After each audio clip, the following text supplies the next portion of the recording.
decisions that I make today. You know, I made this idea of agency, that I'm not just I don't know, like a twig drifting down the stream, Right. but I can be an agent in my own life, and that I author my own life. Yeah. Which is kind of a weird idea, right? That you can be engaged in your own life, but I think a lot of people. It is a very weird idea, because we as a society are not taught to think introspectively. That's something that I had a very hard time adjusting to.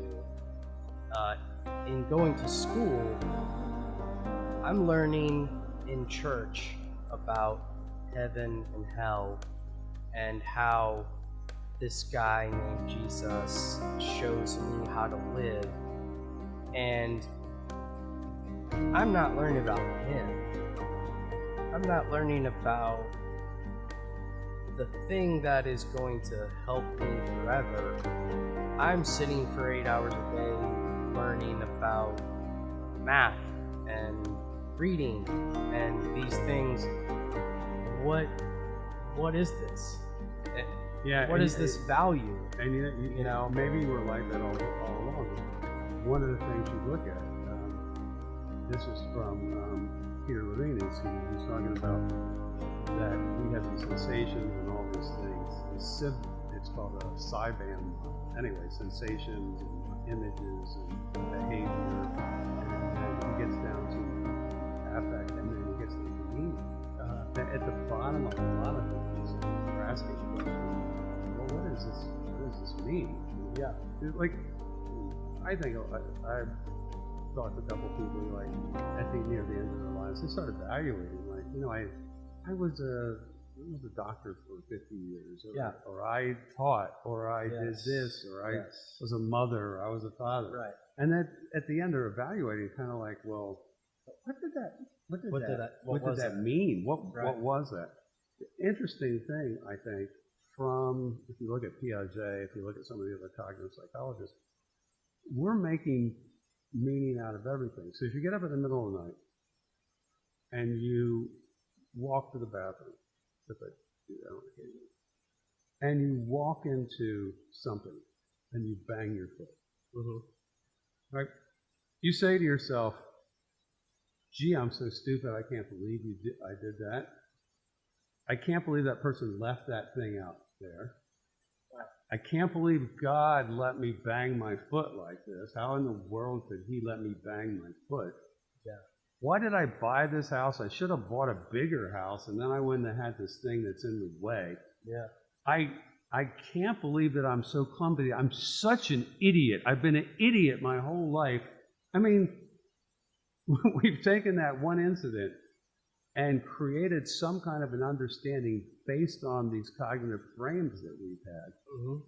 And it's like we can't get away from it. We would say, we say to people sometimes, well, kind of just, you know what, stop thinking that way and start thinking a better way. Don't think in that depressed, anxious way. You know, think differently. I don't even think, 99.9% of people aren't even that deep. It's not, they don't even think about thinking. It's behaviors. Right. Parents correct their children's behaviors. That's just like our medical system treating symptoms. It's not treating the root cause. It's masking symptoms. It's a Band-Aid. So stop. Don't do that. Why? What was the reasoning for it? What in their personality are you trying to correct? Right. You know, and that's really a good point, because they look at studies with sort of authoritarian versus lenient parents, and they found that parents who correct but give reasonings, have a better chance of kind of changing behavior, because we're kind of making meaning out of that. And I think what we're talking about is looking at the world and looking at people. We're asking the question why. We're looking at psychology, and we're seeing that a lot of people have a slice of reality. I don't know if we can ever get the whole pie. In other words, when we meet with somebody, you know, how many times have you ever seen somebody like that? They're a killer and they've done all kinds of terrible stuff. And they go and interview their neighbor or a friend of theirs. And they're like, oh, he just seemed like an ordinary guy. Yeah. He seemed nice. And it's like they got a slice of that pie that person wanted to show. But there was another piece that was going on. Yeah. Look at Aaron Hernandez, an NFL football player, all over television. You know, look at some of the recent violence that we've had in schools. But high-profile people, you know, the things that are going on, you know, on the Patriots, strictest, you know, regimented team, following rules, literally in front of cameras, you know, playing in the NFL, but there was no intervention from anyone in his life. And to me, if someone with I don't want to say a clue, because that's discounting, like, I'm sure there was people who, you know, maybe have been pretty self-aware, but he probably was smart enough, and that's part of and you know what? Psychotic traits. Here's part of the problem is we don't have control over people either. Sure. You know, I worked in a forensics unit for a while and worked with people who have murdered and raped and done horrible things.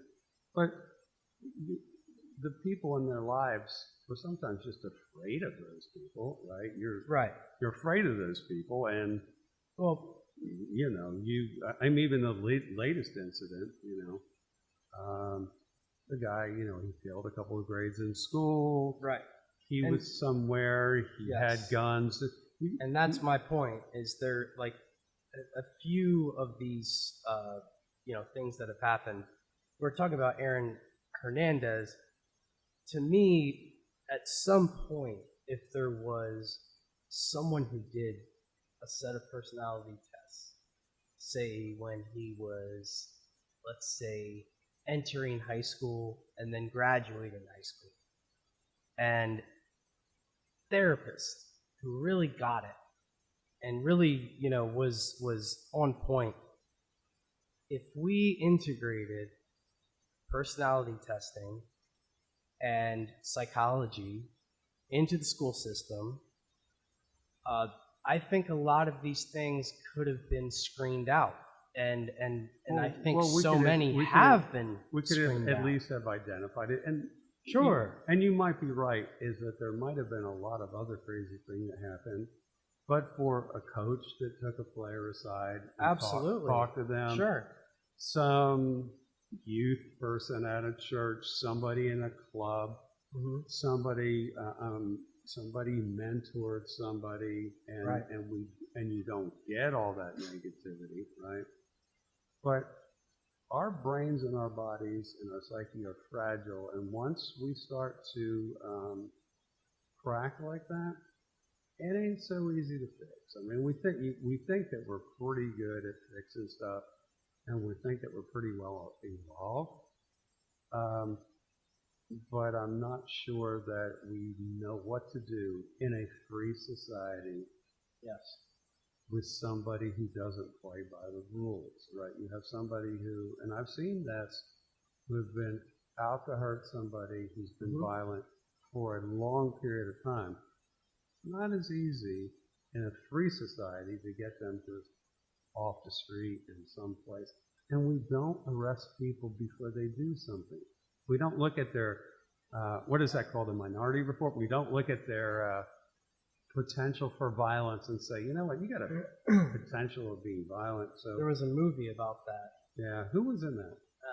Was it Tom Cruise? I don't remember. They go back and stop the crimes. I thought it was Minority Report or something where they looked at people who had the potential for violence, and then they went and interrupted them. Yeah, But and there was a few of those where they went back in time. well, and and then you could go back in things, time and beforehand, and then But- you could stop it Yeah, beforehand. the screening. You know, I just think that helping people be self-aware. You know, like the kids in Columbine. I mean, like, truthfully,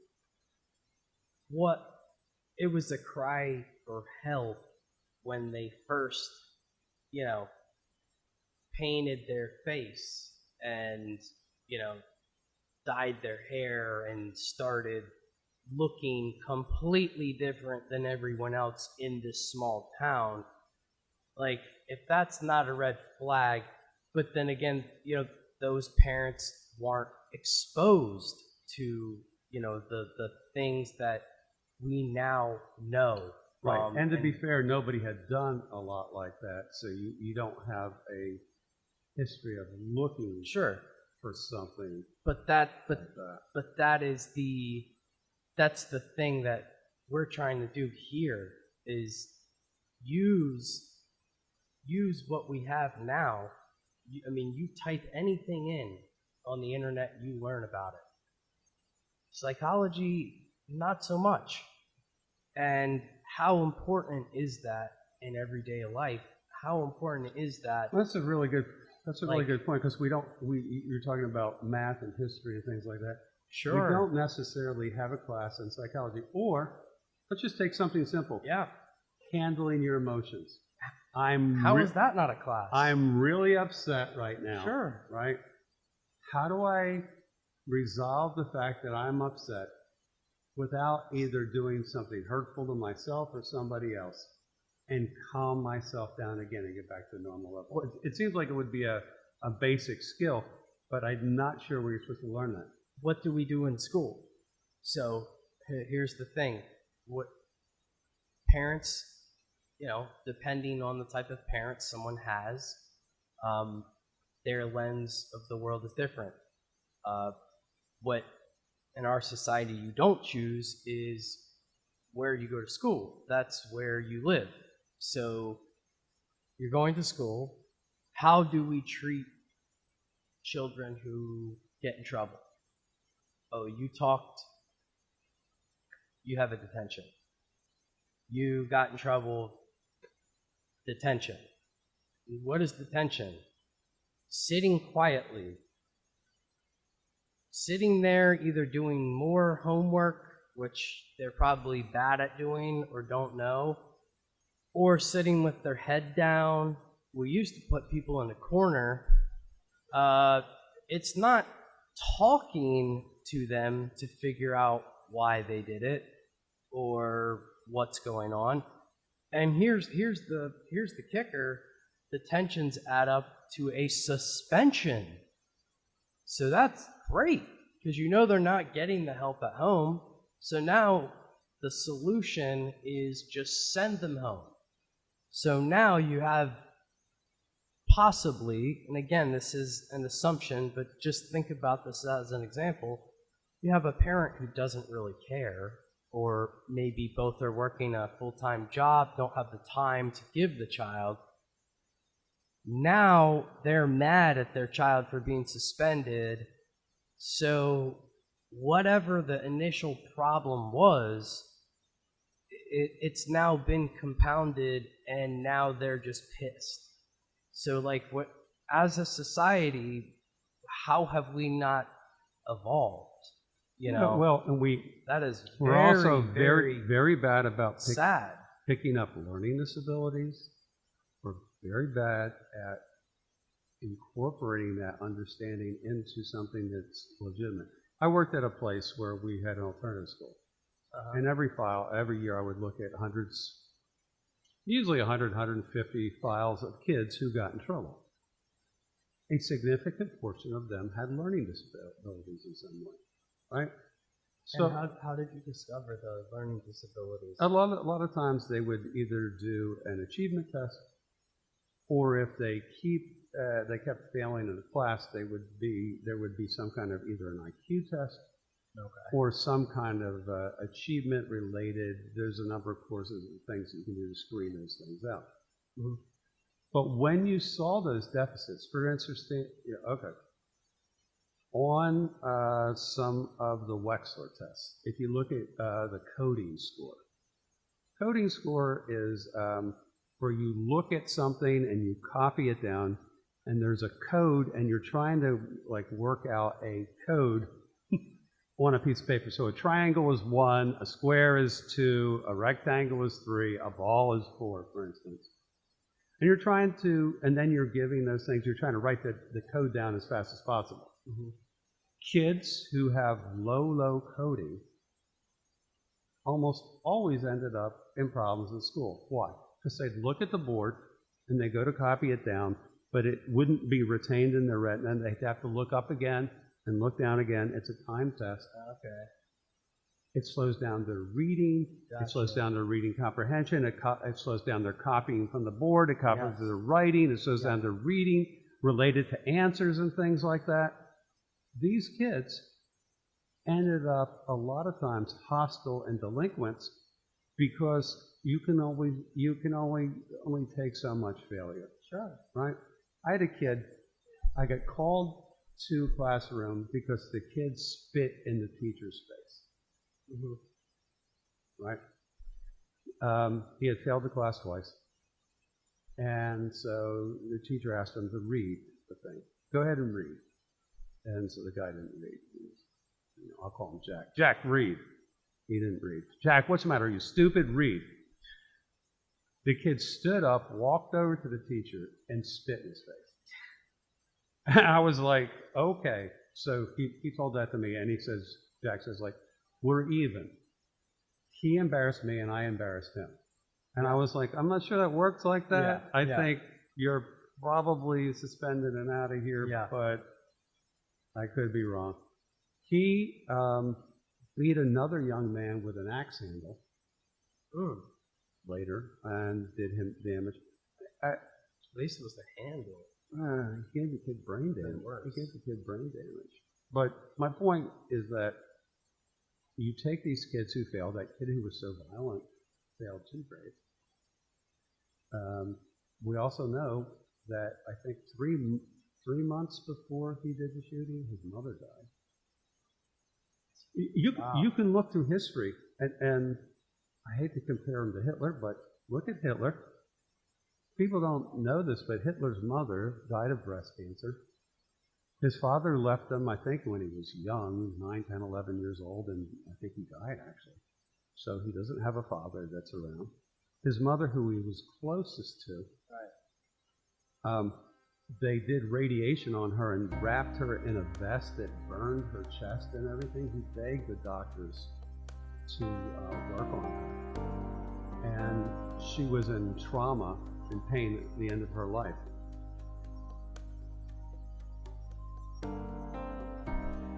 So they wrapped her around in this radiation thing. It burned her chest, and she had a horrible entire life. Now, I'm not saying that that's what made him do all the things that he did, right?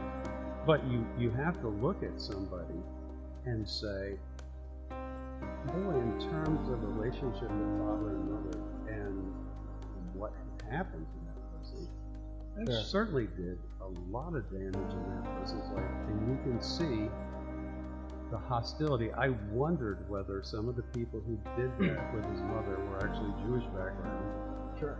And some of the hostility that played out because of what happened with his mother. I don't know that.